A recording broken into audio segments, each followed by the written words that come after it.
The ASOP is a government initiative which is funded by AusAid and managed by the Australian Sports Commission.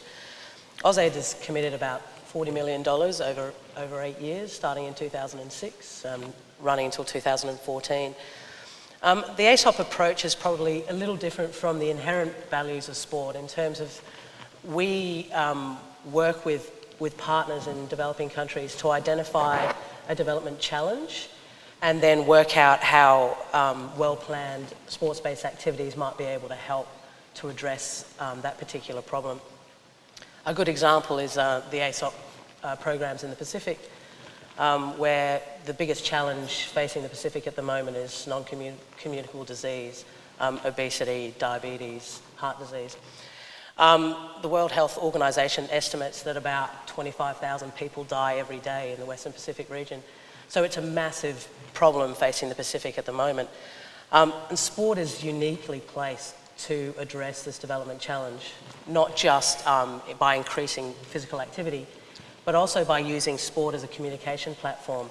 You know, sport gets large crowds together. It attracts particularly youth who are a hard group to engage with.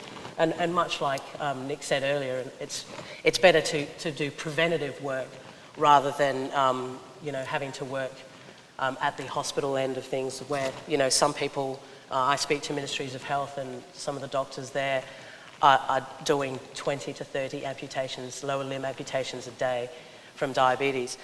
So it's a massive challenge for us, and we actually design programs that specifically address that particular challenge. We've had some early success, particularly in Vanuatu. There's an island, a very remote island called Aniwa Island. It only has 400 people on it. I just recently went there for the first time. It's paradise. But NCDs are a major problem there, and a report has just come out from Auckland University of Technology that's shown that there's a 50% decrease in obesity related directly to our sports program.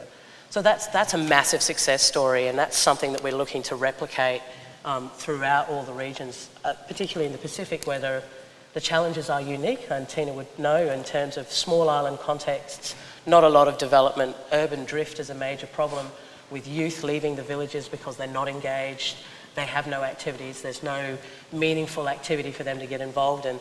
So sport in rural areas is an incredibly important activity to give youth some meaning, to get them involved in decision making at the higher levels, particularly in highly stratified societies like Samoa, where youth are really not part of the decision making in villages. And sport can help to break down those barriers between the chiefs and the younger people.